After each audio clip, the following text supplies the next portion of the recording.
ودلوقتي زي ما انتم شايفين احنا عملنا ايه. حطينا الماتيريال بتاعتنا في الفولدر اللي اسمه مات زي ما احنا اتفقنا، وفولدر اسمه ميوزك زي ما انتم شايفين كده. وزي ما انتم شايفين كده انا رميت شوية صور وشوية حاجات كده بشكل عشوائي عشان اوريكم ازاي نقدر كمان لو احنا مش منسقين الماتيريال بره البريمير وعايزين ننسق الماتيريال جوه البريمير ممكن نعمل ايه. بس قبل ما نبدأ الكورس حابب أعرفكم على لوكيشن ستوديوز، واللي هتتيح لك إنك تأجر غرفة للمونتاج بكل المعدات اللي أنت محتاجها، سواء جهاز ماك أو جهاز ويندوز. والشاشات عندهم بتكون 5K، وكمان بيوفروا لك كل إكسسوارات المونتاج الخارجية زي الماجيك ماوس أو الستريم دوك. ده غير طبعا نسخ البرامج الأصلية اللي بتكون متسطبة جاهزة على الأجهزة على أعلى فيرجن نزل في السوق. ومش هننسى البلوجنز اللي انت بتكون محتاجها وبرضو مدفوعة بالكامل. وبمناسبة الكورس ده هم بيقدموا خصومات هايلة على إيجار الساعة لغرف المونتاج، وتقدر كمان تاخد خصم 10% إضافي على الخصومات اللي هم عاملينها حاليا لما تكتب لهم كلمة السر شيكو10. يعني كده ملكش حجة، كورس مجاني للبريمير، وكمان تقدر تبدأ من النهاردة في غرفة مونتاج هايلة. يلا بينا نكمل الكورس. طيب دلوقتي لو احنا عندنا المنظر ده وكل دي صور كده مبعترة ومنعكشة في البريمير مش متظبطة، احنا اتفقنا انه اي حاجة فيها ستوك فوتوز او الكلام ده بنحطها في فولدر اسمه داتا. طيب هندوس هنا في المساحة الفاضية دي كليك يمين كده، وهنروح نعمل حاجة اسمها نيو بن. وده بمثابة النيو فولدر كده في الجهاز الكمبيوتر، بس هنا اسمه بن. طيب هندوس على نيو بن وهنسميه داتا زي ما انتم شايفين. وادي الصور اللي احنا رميناها، كليك ودراج طبعا. هتيجي على اول واحدة وتدوس شيفت، وبعد كده تنزل على اخر صورة او الماتيريال بتاعتك اللي انت عايز تنقلها، وهتدوس عليها وتكليك وتدراج لغاية لما تروح على كلمة داتا وتسيبها كده دخلت جوه الفولدر اللي انت عامله. طيب لو لاحظت كده في الجنب هتلاقي فيه الوان كده محطوطة، ودي بتسهل العملية عليك ان انت تقدر تعرف الفولدر بتاعك. يعني مثلا عايز توصل لكلمة ماتيريال على طول، فممكن تديله لون تعتمدوا عليه كلكم كناس بتشتغلوا مع بعض او منترين بتشتغلوا مع بعض عشان تعرفوا تاكسسوا بسرعة. فلو احنا عايزين نغير اللون ده فهتيجي على اي فولدر او اي ماتيريال دوس عليه كليك يمين، وهتنزل تحت عند كلمة ليبل، وهتلاقي هنا الوان كتيرة جدا ممكن تخلي اي لون. يعني مثلا نختار بلو وليكن بلو مثلا، فادي كده غيرت لون الماتيريال او الفولدر اللي انا عايز اعمله. طيب لو نزلنا تحت هنا كده هتلاقي فيه علامة كده محطوطة تحت كده بالمنظر ده، ودي اسمها سيكونس. العلامة الصغنطوطة دي معناها ان دي سيكونس، دي عكس العلامة اللي بتبقى موجودة على الصورة نفسها او الفيديوهات بتاعتنا نفسها. يعني لو جيت هنا على اي فيديو هتلاقي انه في هنا علامة كده، علامة الفيلم او علامة الساوند دي. اي حاجة عليها علامة فيلم ازرق بالمنظر ده جنب علامة الساوند ديت معناها انها موجودة حاليا فعليا اترمت جوه التايم لاين بالطريقة دي. اي حاجة عليها العلامة دي معناها ان ده السيكونس اللي حضرتك بتشتغل عليه. يعني بص هنا هتلاقي السيكونس اسمه ايه، MV1-0649. والطريقة دي بتحصل امتى؟ لما انت تسحب اول كليب من على الماتيريال، تسحبه كده من هنا وتبدأ ترميه على التايم لاين. فلو ركزت هنا هتلاقي MVI اهي، هي نفس الرقم 0649 اهو، نفس الرقم بالظبط. وهو ده اللي حصل، ان انا جيت على كلمة ماتيريال سحبت ورميت في التايم لاين، فساعتها هو على طول بيعمل نيو سيكونس بالمنظر اللي انت شايفه ده. طبعا هنا هتلاقي فيه شويه انفورميشن عن السيكونس دوت، وهو بيقول لك انه ده عباره عن 29 فريم بير سكند.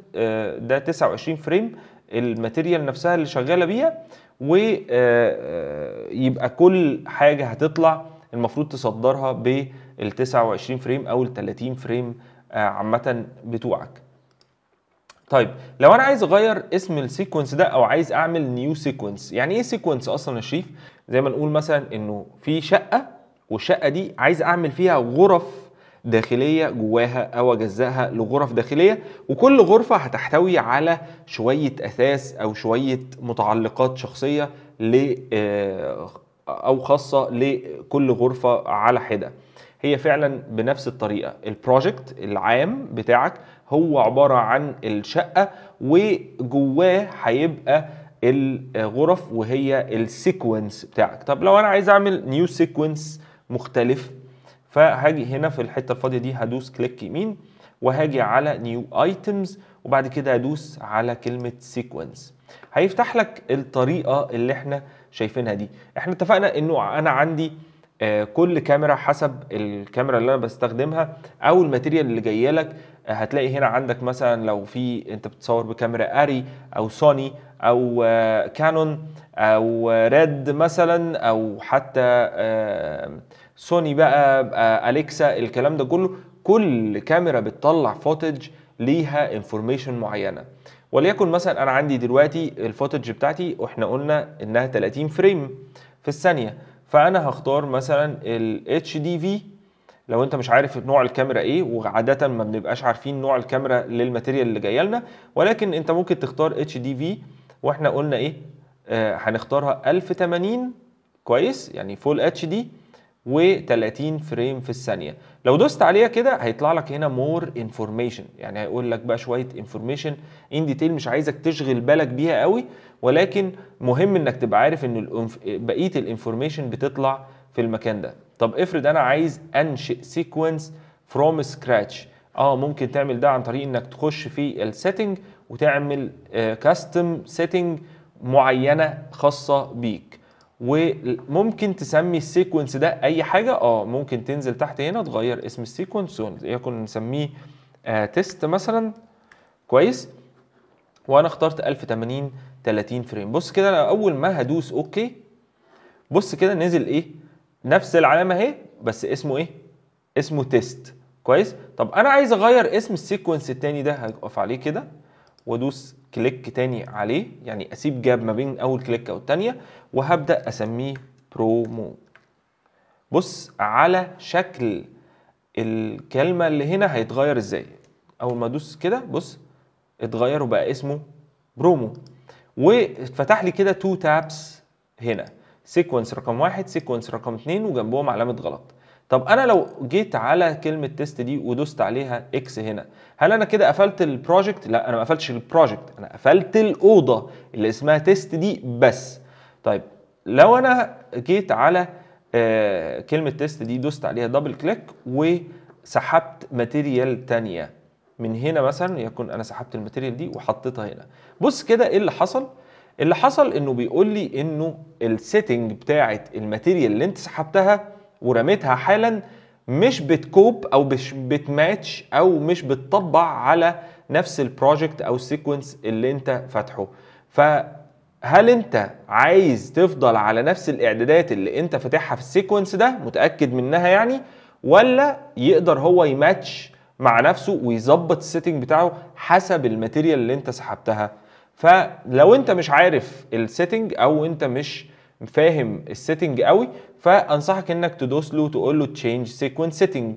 لو دوست تشينج سيكونس سيتنج فساعتها هو هيماتش البروجكت وهيفتحه مظبوط على الماتيريال بتاعتك. طب لو انا متاكد من اعداداتي، وليكن مثلا انا عايز افتح سيكونس 1080 يعني فول اتش دي بس الماتيريال 4K مثلا، فهقول له كيب سيتنج وخليك على نفس الاعدادات، انا متاكد من اللي انا عامله كويس. طيب انا كده رميت الماتيريال على التايم لاين. طيب احنا وصلنا في المره اللي فاتت ان احنا فتحنا الماتيريال فعلا وعرفنا ازاي ان احنا نقصقصها وعرفنا ازاي ان احنا نسحبها على التايم لاين ونرصها زي ما انتم شايفين كده. انا عملت ايه؟ عملت رصه بسيطه للماتيريال كده جنب بعضيها، واهم الكليبات اللي انا محتاجها، وقصقصت ايه الحتت اللي انا محتاج ارتبها جنب بعضيها. طيب انا برص الماتيريال اصلا بناء على ايه؟ هل في طريقه معينه انا برص عليها؟ الحقيقه انه التعظيم في البدايه بيبقى مهم فيه انك تفلتريت الماتيريال من الاجزاء الخاطئه او المشاكل اللي في الماتيريال نفسها. وليكن مثلا انا دلوقتي عندي ماتيريال زي دي كده مثلا، بص كده ادي كده كل ده مهزوز. مثلا لو بصيت هنا على السكرين هتلاقي كل الشوتس دي لو دوست سبيس، بالمناسبه انا اول ما بدوس سبيس هنا في الكيبورد بيعمل بلاي للماتيريال في، بس اهم حاجه تفعل السكرين. يعني انا هنا مفعل السكرين بتاعت السورس. لما ادوس كده بصوا بيشتغل، لما بدوس سبيس تاني بيبوز. ولو جيت هنا عند الحته دي هتلاقي فيه كلمه فات دي بتكبر وتصغر الكليب داخل الويندو. لو انت عايز تزود تفاصيل، عايز تخش زوم ان يعني بتزود تفاصيل بتدوس وتشوف. وهنا ده العداد بتاع الفيلم ده او الكليب ده قد ايه. وهنا الفول كواليتي عايز اشغله على فول كواليتي، اشغله على نص الكواليتي، ربع الكواليتي. هيفرق في ايه؟ هيفرق انه لو الجهاز بتاعك ضعيف شويه فانصحك انك تشغله على ربع الكواليتي عشان ما تاذيش الحركه وانها تبقى سموز وسهله وبسيطه بالطريقه دي. انما لو الجهاز مساعدك خليه على الفول كواليتي مفيش اي مشكله. فانا دوست ان واوت، وليكن مثلا عايز اخد الجزء ده زي ما انتم شايفين انا اصلا معلم عليه. او مثلا لو انا في حته، شايفين الحته دي الراجل هنا لاطش في الكادر بالمنظر ده فمش هينفع اخده، ففلترت كل الاجزاء اللي فيها مشاكل بالطريقه ديت. ولو انا عايز افلتريت حته تانية، مثلا هنا برضو عندي شخص هنا اذي الماتيريال مش عايزه يبقى باين في الماتيريال، فهاجي في الجزء اللي انا محتاجه. وليكن بصوا ادي كمان شخص هنا بايظ الماتيريال، فهاجي من اول هنا مثلا. نيجي هنا هتلاقي فيه اكتر من علامه احنا ما عرفناهاش مع بعضينا. وليكن مثلا انا دلوقتي عندي الجزء ده عايز اعمل له ان واوت. احنا اتفقنا الان بندوس اي والاوت بندوس او. طب انا لو مش عارف ان واوت هتلاقي فيه علامه كده اهي، المارك دي معناها ان، وهاجي على المارك اللي بعدها اهو، هاجي على الجزء ده كده وهعمل اوت. كويس؟ طيب جامد جدا. طبعا بلاي تقدر انك تشغل وتوقف. طيب عايز انزل الماتيريال دي على التايم لاين عندي تو اوبشنز. يا اما عايز انزل الماتيريال دي وليكن على طول على التايم لاين في الجزء اللي معمول له اكتيفيشن بالمنظر ده. لو دوست على رايت اوفرلاي، لو دوست عليها هتلاقي ان الماتيريال نزلت على طول في المكان هنا. طب افرض انا مثلا عندي كليب اوريدي محطوط في المكان هنا وعايز انزل الماتيريال دي فوقيه، فلو انا دوست هنا كده بالمنظر ده على رايت اوفرلاي، بص كده، بس لازم اكتف ال V1 دي فين؟ على اللاير اللي فوقيه. لو دوست بقى بالمنظر ده اهو رايت اوفرلاي، بص الكليب نزل فين؟ فوق الكليب القديم. طب افرض انا يا شريف انا دلوقتي عايز انزل الكليب بتاعي وسط الكليب ده والكليب ده، عايز احطه وسطهم، فساعتها هختار الاختيار التاني اللي هو insert. لو دوست عليه كده بص ايه اللي حصل؟ فتح فجوه ما بين التو كليبس ونزل الكليب الجديد في النص. خلي بالك ان هو بيقطع في الكليب مش بس بينزله في النص ما بين كليب وكليب، فخلي بالك من النقطه دي حسب طبعا اختيارك وحسب اللي انت محتاج تنفذه دلوقتي. طيب افرض انا دلوقتي يا شريف عندي جزء معين عايز اخد منه سكرين شوت او عايز اخد منه لقطه في بالمنظر ده كده، عايز اخد صوره للمنظر ده عشان خاطر اطبقها كصوره في الفيديو. لو جيت هنا عند الجزء ده هتلاقي فيه علامه كاميرا بالمنظر ده كده، هاجي بالكرسر اوقفه في المكان اللي انا عايزه وهدوس على علامه الكاميرا. لو دوست على علامه الكاميرا هيفتح لي اكسبورت فريم، وهسمي الاسم ده وليكن مثلا بيك تيست مثلا، وجي بي جي عايزها جي بي جي، عايزها اي صيغه بي ان جي ايا يكن، وهنسيف الصوره دي فين. طبعا وهو ده الهدف من ان احنا بننظم الماتيريال بتاعتنا. لو تفتكروا ان احنا عملنا ايه، عملنا مكان اسمه داتا، صح؟ لما تخش جوه داتا ابدا اقول له عايز اسيف الصوره دي في المكان الفلاني وادوس له اوكي. بص ايه اللي هيحصل. طيب راحت فين الصوره؟ هتلاقيها لو رجعت ورا خالص بره خالص هتلاقي ان الصوره نزلت لك بالمنظر ده، ودي بقت صوره ما فيهاش اي حركه اهي بالمنظر ده، وسمت كمان بالاسم. كويس. فهاخدها واسحبها فين؟ في داتا بالمنظر دوت، ويبقى عندي الصور بتاعتي محطوطه في بالطريقه اللي انتوا شايفينها دي. طيب انا لو سحبت الصوره هل في فرق على التايم لاين؟ شدتها ورميتها كده، بص الصوره دايما بتاخد لون بينك بالمنظر اللي انت شايفه ده، وتقدر تسحبها على اي تايم لاين او اي لاين من اللاينز اللي انت عايزها، وهو بالمنظر ده. وخليني اقول لك ان كل حاجه في التايم لاين بتبقى عباره عن لايرز دي يعني طبقات فوق بعض. الطبقه الاولانيه اللي انت بتعمل لها بيلدينج، ثم بتحط طبقه تانية فوقيها، فبالتالي لما تيجي تشوف الطبقتين ايه اللي هيحصل. بص كده ايديا، هتشوف ايديا دي مخبيه، صوابعي دي مخبيه على الصوابع اللي تحتيها، وهكذا لو انا عملت شيفتنج هتلاقي الاتنين ظهروا. طب لو حطيتهم فوق بعض هتلاقي ايدي دي اهي خبت على ايدي اللي فيها الساعه. وهي دي الطريقه بتاعه اللايرز او التايم لاين. هو التايم لاين بيبقى باين لك بالطريقه دي اهو، كويس، ولكن هو في الاخر انت لما بتشوفه بالطريقه ديت ليك. تمام. فانا دلوقتي عندي البيكتشر دي اهي بالمنظر ده محطوطه على ايه؟ على الماتيريال او الفوتج دي. لو سحبت الكيرسور كده بص ادي الصوره مغطيه عليه. طب انا لو خليت الماتيريال ديت فوقيها بالمنظر ده، بص كده اهو بقت الماتيريال دي هي اللي ظاهره فوق البيكتشر بتاعتي. طيب يا شريف انت دلوقتي ما قلتليش انا حطيت الكليبات ازاي على التايم لاين. طيب انا دلوقتي لو انا عندي وليكن مثلا عندي 3-4 كليبات بالمنظر ده، سحبت الكليبات بتاعتي، بس الكليبات سحبت كل واحد بعيد عن التاني بالمنظر دوت كده، كويس. عايز احط الكليب واقربهم من بعض. خليني اقول لك ان الموضوع دقيق جدا. يعني لو في حته فاضيه صغنطوطه خالص ما بين كليب كده وكليب كده، بص هنا في العرض النهائي ايه اللي هيحصل لك. بص في خطفه كده بتدي بلاكايه كده، دي بلاكايه بنسميها بلاكايه، فده ما ينفعش.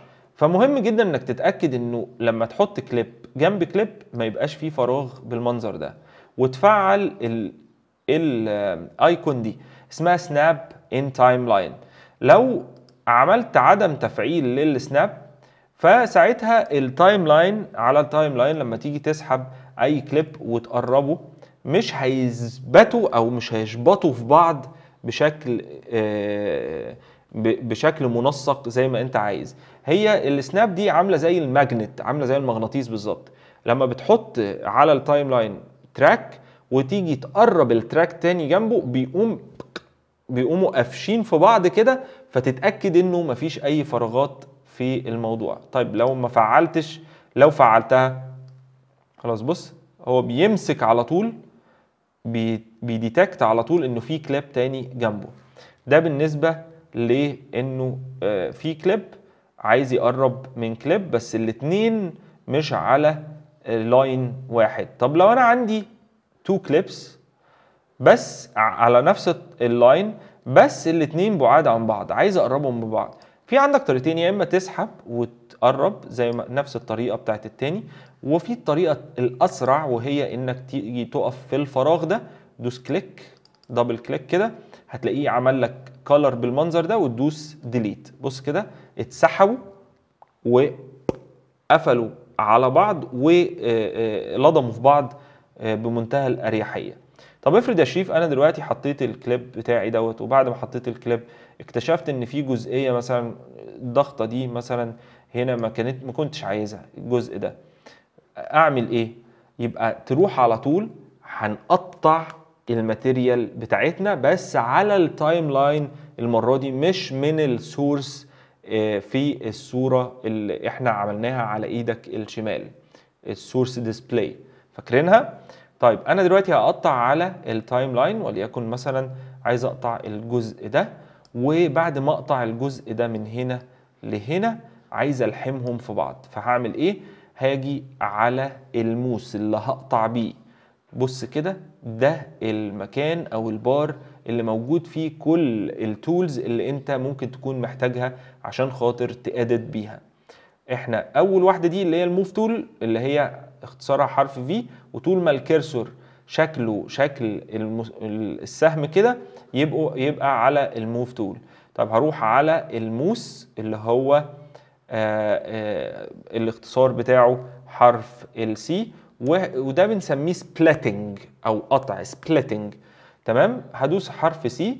بص كده شكل الموس معمول عليه غلط. طب ليه يا شريف، في حاجه بايظه؟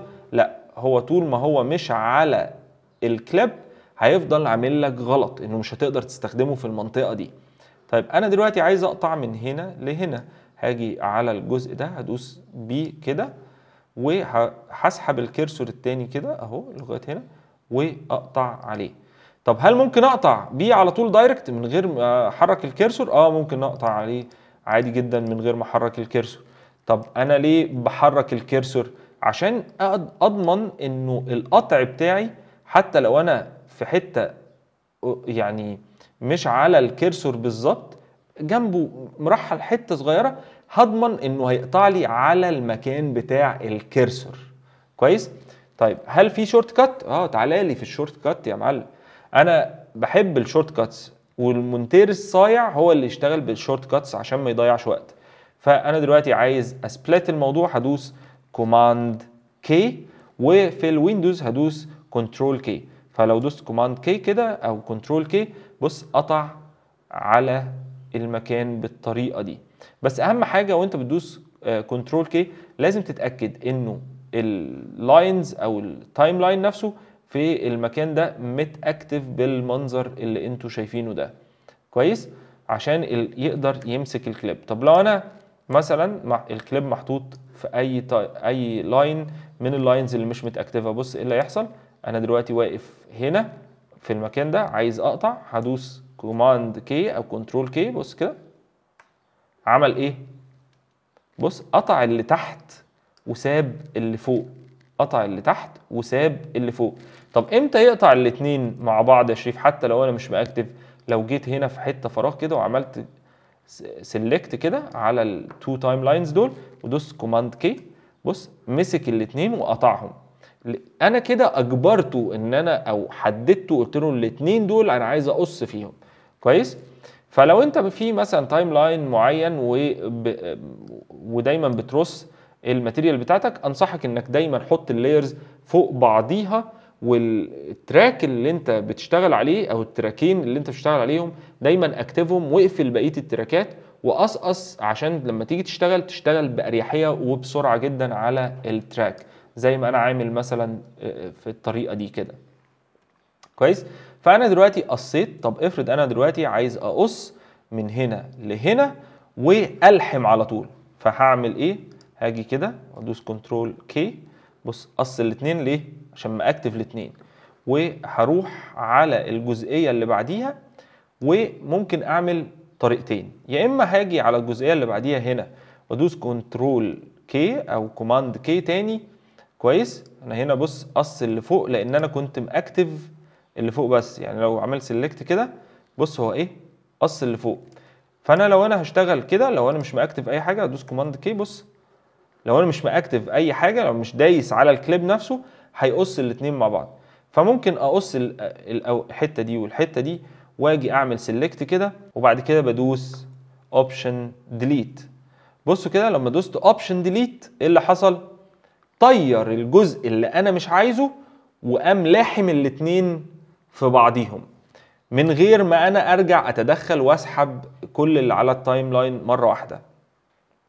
طب افرض يا شريف انا هقعد اعمل ده كله، افرض انا شريف دلوقتي مثلا عايز اقص من هنا، تمام، بالمنظر ده كده، وهروح هنا وعايز اشيل ده مره واحده، يعني عايز اشيل من اول الجزء ده اللي فيه الكرسور لغايه ما قبله، لغايه ما قبله. فهاجي هنا في الفاضي هنا كده وادوس كيو.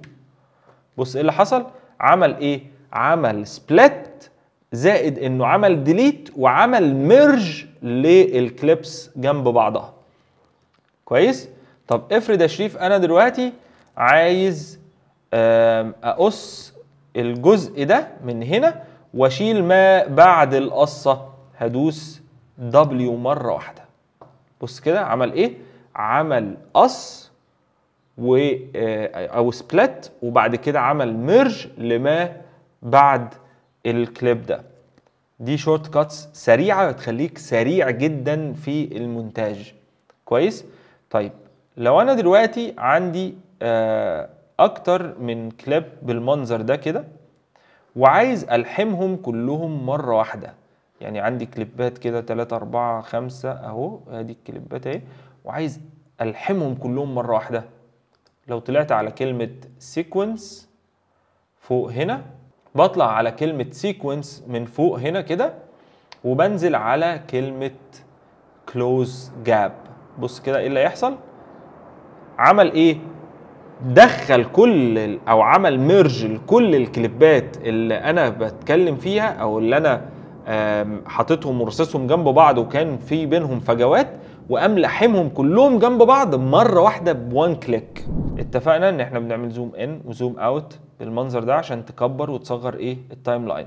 طب ايه العلامه الصفراء يا شريف اللي مكتوبه او محطوطه فوق ديت واحيانا بتبقى لونها اخضر في الويندوز؟ العلامه الصفراء دي معناها ان الكليبات دي ريدي تو بريفيو عندك على طول من غير ما تعمل لها ريندر او تبقى فيها لاج او فيها مشكله عندك.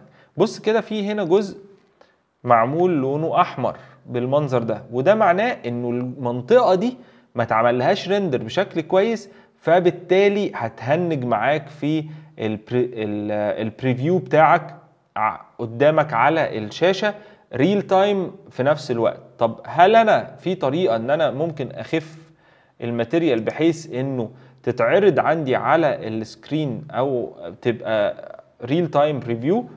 من الديسبلاي الموجوده هنا اللي هي بروجرام بتاعتي دي اللي على اليمين، هتنزل تحت نفس المكان بتاع الويندو فاكرينه اللي هو موجود هنا في سورس، نفسه هو برضو موجود هنا. لو دوست عليه ممكن تنزل الكواليتي للنص او الكواليتي للربع، وما تخافش في الاكسبورتنج مش هتطلع بالكواليتي السيئه اللي انت بتتفرج عليها، بس ده بيديلك زي جايد لاين تقدر تجري بسرعه وما تهنكش الجهاز وما تستهلكوش بشكل كبير. كويس. طيب وبما اننا بقى جينا للشاشه اللي على اليمين دي، برضو هتلاقي فيه شويه ايكونز كده موجوده تحت تقدر تستخدمها بشكل كبير. اهمهم اللي هي الرولر او المسطره والجايد او علامه الجايد ديت والسيف اريا. الرولر دي لو عايز تقيس حاجه على الشاشه، والجايد ده لو انت عايز تسحب جايد مثلا معين، عايز تقيس بيه حاجه او عايز تسنتر فيه حاجه مثلا بالمنظر دوت كده جوه السكرين بالمنظر ده. وخلي بالك انه الجايدز والسيف اريا والحاجات اللي بتترسم على السكرين دي ما بتطلعش معاك في الاكسبورتنج، هي بس ليك انت كجايد او عشان تسنترك او تظبطك ان انت تعرف تشوف الماتيريال بتاعتك بشكل صحيح في المكان. بص كده لو عملت لها دي اكتف، بص اتشالت، ولو عملت لها اكتف بترجع تاني. ولو العلامات دي مش موجوده عندك، الثلاث علامات دول، هتلاقي فيه بلس هنا، لو دوست عليه هتلاقي فيه هنا العلامه بتاعتك. كل اللي عليك ان انت محتاج تعمله ان انت يا اما تكليك وتدراج، تمسك كده وتنزل الحاجه بتاعتك الايقونه بتاعتك في المكان، او ان انت هتشاور على الحاجه وتقول له اوكي منها، وهتلاقيها اتعرضت عندك بالمنظر دوت على السكرين. ممكن تكبر الويندو عن الويندو التانية بالمنظر ده، ان انت تنزل تسحبها بالمنظر دوت كده. لو عايز تكبر حجمها، يعني مثلا وليكن انا عايز اكبر التايم لاين ومش محتاج الجزء اللي في اليمين ده كله دلوقتي، فهكبر التايم لاين بالطريقه اللي انت شايفها دي كده. وهنتنقل دلوقتي للبارت اللي بعديه، وهو ازاي نقدر نحط تأثيرات او مؤثرات على التايم لاين ده بحيث ان احنا بنسميه كده نشد التايم لاين او نشد الفيديو بشكل كويس قوي ويبقى احترافي، بحيث ان احنا نبدا بقى نحط المؤثرات بتاعتنا بشكل كبير، وبعد كده هنحط الصوت بتاعنا. فيلا بينا نروح نشوف هنعمل ده ازاي على الكمبيوتر في البارت اللي جاي.